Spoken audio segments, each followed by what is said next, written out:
Problems are there para tanggalin yung mga kahinaan mo. Kasi pag may problema ka, doon ka lalong tumitibay basta hindi ka bibigay. Kontrolado ko ba to? Ito nangyayari sa buhay ko, kontrolado ba? Pag na-reject ka, controlled mo, hindi. Pag ayaw ng prospect mo, kontrolado mo, hindi. Pag nag-quit yung downline mo, kontrolado mo, hindi. Ang dami mong bagay na hindi makokontrol. Yung weather, yung event, yung traffic, hindi mo makokontrol yan. Yung presyo, yung presyo ng, ano ba yon? Sibuyas. Ang dami nating hindi makokontrol. Kaya kung magko-focus po kayo sa mga bagay na hindi nyo makokontrol, maapektuhan ka. Question. Yung failure, makokontrol? Problema, makokontrol? Hindi nyo makokontrol yung problema, pero yung perception mo sa problema na to, makokontrol mo siya. Ang ganda nung sinabi ni J. Lim kanina. Yung problema, binibigay mo sa'yo yan para gumaling kang maging problem solver. Yung problema, binibigay sa'yo para iakyat ka sa different level. Kasi lahat ng problema, guess what? Ano tawag sa kanya? Lahat ng problema, test. Sabihin mo, test. Kailangan ipasa mo. Pag hindi mo siya napasa, hindi ka pupunta sa different level. Kaya kung may problema ka ngayon at kinakabahan ka, natatakot ka, grupo mo medyo mabagal ang usad, grupo mo medyo hindi mabilis ang production, don't worry about it. Tinetest lang yung emotion mo.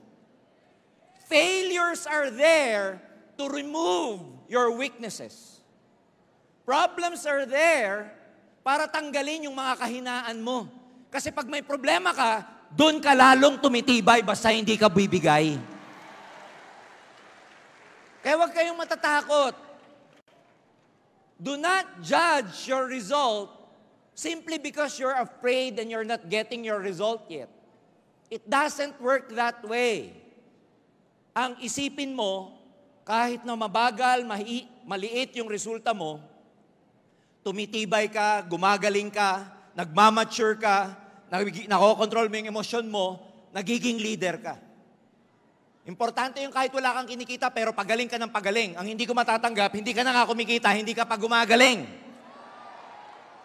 Okay lang hindi kumita pero tumitibay ako. Because most of the time, bago magkaroon ng tangible result, ang tutubo muna yung ugat sa loob mo. Yung tamang karakter, yung resiliency mo, yung positivity mo, yung problem-solving skills mo, yung kaya mong ma-master ang emosyon mo. Yan muna ang tutubo sa loob bago yung milyon. Imaginein mo kung ang dali ng buhay.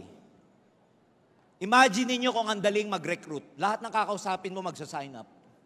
Imaginein mo lahat ng kakausapin mo sasama. Imaginein mo ang daling mag-build ng network. Question, anong matututunan nyo sa madali? Wala. Baka may mag-quit lang na downline mo, magpakamatay ka. Nasanay ka sa madali eh. Well, I don't have the right to compare our time to the time of the millennials, to the Generation Z, because we were raised in a different times. Magkaiba tayo ng kinalakihan eh. Pero studies show that people, especially the young ones nowadays, mas madali silang ma-depress kaysa nung generation namin. Yung mga generation ngayon, mas madaling ma-depress. Mas madaling mag-quit sa trabaho. Mas madaling magsawa. Because we were raised in a different time. Nung time namin, ayaw mo ng pagkain, huwag kang kumain. Ganon kasimple. Bumagsak ka sa school, tapos ka, hindi ka na pwedeng mag-aral. Isang chance lang ang meron ka. Ngayon, di pa natatapos ang semester, Nay, mag-shift po ako. Mag-change course po ako. Everything is accessible. May internet, Google, everything. Ang mga bata, baby ngayon, para i-pacify, ano ibibigay? Cellphone. Para huminto. Kami nung panahon namin, para huminto, mapagod ka sa kakaiyak, bahala ka sa buhay mo. Kaya yung generation namin is more resilient. We can withstand more challenges, mas mataas yung tolerance namin nung panahon na yun.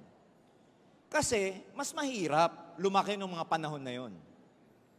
Ngayon, iba lahat madali. Kaya hindi po maganda yung madali. Don't wish for easy life. Pray for courage na kahit anong madaanan mong hirap, malalagpasan mo kasi matibay ang pagkakagawa mo. Kaya, those of you who are going through something, huwag kayo matatakot. Huwag nyo hayaan na yung fear nyo. Kainin kayo. Ano kaya mong kontrolin? Kaya mong kontrolin yung blessing mo. Dugto ko lang ulit yung sinabi ni Joseph kanina, yung gratitude, ang ganda nun. Sabi nila, lahat ng problema ng tao, finite. Nabibilang ang problema mo. Kung may problema ka ngayon, nabibilang siya. Wala kang pera, wala kang downline, mabagal. Ano pa? Nabibilang ang problema.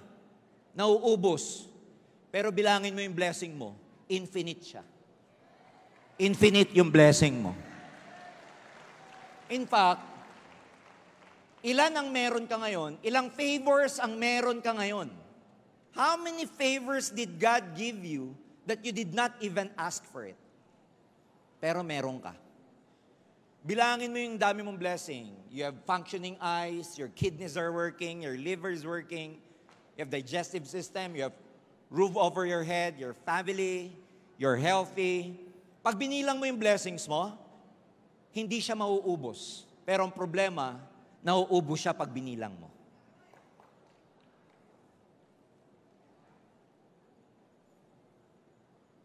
Minsan, may mga time sa buhay natin, and this is very important. Minsan may mga pangyayari sa buhay natin na akala mo blessing, pero punishment pala. Pero minsan, may pangyayari sa buhay mo na akala mo punishment, pero blessing pala. Gusto niyo ng example? Halimbawa, binigyan ka ng problema. Binigyan ka ng failures. Nag-quit downline mo, leader mo, whatever. You may think that this is a punishment. Bumaba income mo. You may think that this is a punishment. Pero dahil bumaba yung income mo or nawalan ka ng leader o hindi ka nakakabuhay kaagad, dahil sa problemang yan, dahil sa failure na yan, lalo kang tumitibay, lalo ka nagiging creative, lalo ka nag-iisip ng paraan para lumaki. Guess what? Yung dapat na punishment, nagiging blessing kasi gumagaling ka at lumalabas yung Diyos sa iyo. Lumalabas yung creativity mo. What you thought could be a punishment is a blessing pala. Kasi lalo kang nagiging creative, lalo ka nagiging leader. Naku, hindi dahil sa problema na to, hindi lalabas yung leadership na yon. Question, yung challenge, yung problema na yon, punishment o blessing? O, bibigyan ko naman ng kayo ng example na akala mo blessing, pero punishment pala. Kumita ka ng malaki, lumaki grupo mo, naging milyonaryo ka, nagkaroon ka ng magagandang sakyan, pero dahil dyan, mas lalo ka naging greedy. Pero dahil dyan, hindi ka na nagdadasal gabi-gabi. Hindi ka na nakakaalala sa Creator mo. Pero dahil dyan, lagi ka naman nagka-club. Natuto ka na magsugal. Dahil sa kayamanan mo, natuto ka naman mag-drugs and everything. Question, yung akala mong blessing, blessing siya o punishment siya? It's how you take things. It's how you perceive things. Nagkapera ka nga, naging ganito ka naman, nakalimutan mo na nanay mo, hindi ka mapagbigay sa mga kapatid mo, hindi ka nagbibigay ng tithes mo, hindi ka charitable. Question, yung pera, blessing o punishment? So there can be some things in your life which you can think as blessing, but it could be a punishment. Because every blessing na napapalayo ka sa Diyos, hindi siya blessing. Punishment siya. And every punishment na ikaw, palapit ka ng palapit sa higher creator mo, hindi siya punishment. Blessing siya, basta lumalapit ka sa creator mo.